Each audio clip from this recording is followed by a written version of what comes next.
The Dragon King died 3 times before he learned that immortality was never his to keep. They called him Thuy Te, Lord of the Eastern Waters, sovereign of depths unmeasured, and in those ancient days when the world was still learning its shape, he commanded tides that could swallow kingdoms whole. His scales shimmered with the green-blue of deep ocean trenches. His whiskers trailed like monsoon clouds. When he breathed, currents shifted across half the world, and like all gods who have never known limitation, he believed himself eternal. The pearl came to him on a moonless night when the sea lay black as obsidian. A fisherman's daughter had drowned that evening, her body spiraling down through leagues of darkness until she came to rest upon the palace steps. Thuy Te's guards, armored crabs with claws like fortress gates, brought her before the throne. The Dragon Queen, draped in robes the color of storm-churned seas, turned her face away. Death was a human concern beneath the notice of immortals, but Thuy Te looked upon the girl's still face and saw something that troubled him. Not pity. Gods in those days had not yet learned that particular softness, but a quality he could not name. Her fingers were still curled around something. He commanded his fish generals to pry open her hand. The pearl that fell from her palm was no larger than a thumb joint, perfectly white, utterly unremarkable. Yet when it struck the coral floor, every bioluminescent creature in the throne room dimmed their light as if bowing before something greater than themselves. "Where did she find this?" Thuy Te demanded. None could answer. The girl's spirit had already fled to whatever place awaited human souls, and the pearl kept its secrets. The Dragon King should have cast it back into the abyss. Wisdom, if he had possessed it then, would have warned him. But hubris runs deeper than any ocean, and Thuy Te had ruled unchallenged for 10,000 tides. He placed the pearl upon his tongue and swallowed it whole. For 7 days, nothing changed. The court returned to its pleasures. Fish generals commanded their battalions through the kelp forests. Crab soldiers stood their endless watches. The Dragon Queen wove new currents with her hands, directing the cold streams northward and the warm waters south, maintaining the balance that kept the human world above from tipping into chaos. On the 8th day, Thuy Te began to understand. The pearl was growing inside him. He felt it lodged beneath his heart, swelling with each beat, drawing something from his essence. Not his strength, that remained. Not his power. The tides still answered his call. It was taking something more fundamental, something he had never named because he had never been without it. His immortality. The pearl was devouring it, breath by breath. He summoned every sage and scholar in his realm. Sea turtles who remembered the first sunrise, jellyfish who had witnessed the birth of stars, an ancient octopus whose 8 minds had unraveled mysteries that would have driven mortal philosophers mad. None could tell him how to extract the pearl. It had fused with his spirit, root and branch, inseparable as water from the sea. "Then I will cut it out," Thuy Te declared, and took up his trident scepter, its 3 points forged from a fallen comet. The Dragon Queen caught his hand. For the first time in their long union, he saw fear in her eyes. Not fear of his death, that concept remained foreign to her, but fear of something else, something she sensed but could not articulate. "Perhaps," she said slowly, "this is not an ending but a transformation." "I am Thuy Te," he roared, and his voice sent tsunamis racing toward distant shores. "I am transformation. I am the water that wears down mountains and drowns the proud and reclaims all things in time. I do not submit to transformation. I am its author." He drove the trident into his own chest. This was his first death. The pain was exquisite, unfamiliar, almost beautiful in its intensity. His blood, which was not blood but liquid moonlight, spilled across the coral throne. The pearl tumbled out, striking the floor, and in that moment every creature in the palace felt the world tilt on its axis. But Thuy Te did not die. Not truly. His wound closed, his essence reformed. Within moments he sat upon his throne again, breathing hard, victorious, and the pearl lay before him, unchanged. He tried to crush it beneath his claw. It survived without a scratch. He carried it to the deepest trench, where pressure could compact stone into diamonds, and left it there. By the time he returned to his palace, it sat waiting on his throne. He commanded a whirlpool to spin it into the space between worlds. It appeared in his treasure vault before sunset. The pearl would not be refused. Understanding came slowly, like dawn seeping into the abyss. The pearl had not come to him by chance.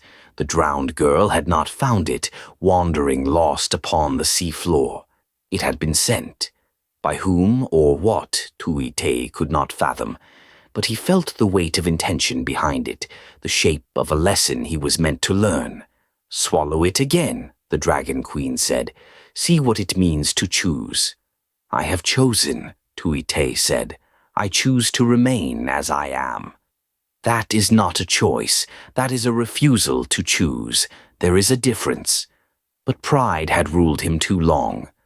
For years he left the pearl in his deepest vault, behind doors sealed with the true names of forgotten gods. He returned to his pleasures and his power, commanding the seas, accepting tribute from human kings who built temples in his honor and drowned criminals to satisfy his justice. Yet the world was changing. Slowly, in ways he could not quite measure, his realm diminished. The bioluminescent creatures grew dim. His fish generals moved with less precision. The coral gardens began to gray and crumble.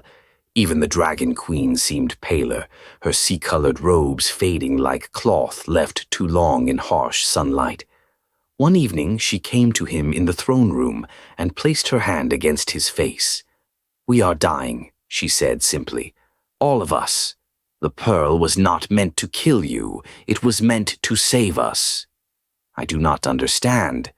"No," she agreed. "Gods rarely do until it is almost too late." She led him through the palace, showing him what he had been too proud to see. His courtiers moving through their ceremonies with the hollow motions of habit rather than life. His soldiers standing post not out of duty, but because they had forgotten how to do anything else. They had become, all of them, like the pearl itself, perfect, unchanging, immortal, and utterly devoid of meaning. "We need death," the Dragon Queen whispered. "Not as an ending, but as a teacher. Without it, we cannot value what we have. Without loss, there can be no love. Without sacrifice, there can be no purpose." The pearl knew this. That is why it came. Thuy Te descended into his vault. The pearl waited, patient as the deep. He swallowed it a second time. This was his second death, slower, more profound. He felt his immortality unravel like thread from a spool, each day costing him a measure of eternity. His scales lost their luster. His whiskers grayed. The currents no longer leaped to his command, but had to be coaxed, negotiated with, earned. And in that diminishment he discovered something extraordinary. Each sunrise became precious because he would not see infinite sunrises. Each word from the Dragon Queen mattered because their time together had become finite. His courtiers, sensing the change in him, began to wake as if from a long dream, moving with purpose, speaking with passion, living rather than merely existing. But Thuy Te fought still against the lesson. In the final hours, as the pearl consumed the last of his divine immortality, he raged against the fate that had chosen him. "I will not die," he swore. "I will not surrender to this." The Dragon Queen held him as his strength failed. "Then you have learned nothing, my love, and the pearl will find another." This was his third death, the true one, the one that mattered. Not the death of his body, which would pass and reform according to the cycles of divine nature, but the death of his hubris, his certainty, his refusal to be changed by anything beyond his own will. In that moment of surrender, Thuy Te finally understood. The pearl split open inside him, and from it poured not his lost immortality, but something infinitely more valuable. The knowledge of endings, the weight of consequence, the terrible, beautiful gift of impermanence. It flooded through his palace, through his realm, through every immortal creature that served him, waking them to the texture of existence they had forgotten was possible. Thuy Te rose from his throne, and though his scales remained dimmed and his whiskers grayed, though he would now die as all things must die, he felt more alive than he had in 10,000 tides. The fisherman's daughter appeared before him then, not drowned but radiant. Her spirit no longer fled, but returned. She had been the pearl's guardian, its messenger, the sacrifice that carried the lesson across the boundary between mortal and divine. "Thank you," Thuy Te said, and meant it. She smiled and faded like mist at sunrise. In the ages that followed, Thuy Te's underwater realm became a place of both wonder and wisdom, where gods learned to treasure their time and mortals came to seek understanding.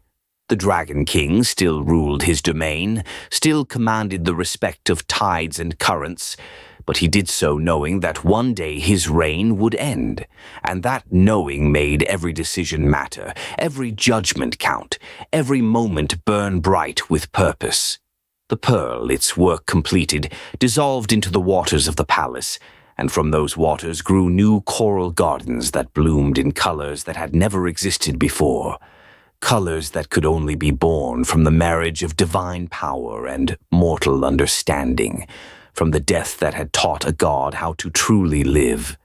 They say that on moonless nights, when the sea lies black as obsidian, you can still see the glow from those gardens, rising from depths unmeasured, reminding all who witness them that even gods must learn to let go, that immortality without meaning is just another kind of death, and that the most powerful sacrifice is not the giving of one's life, but the surrender of one's certainty.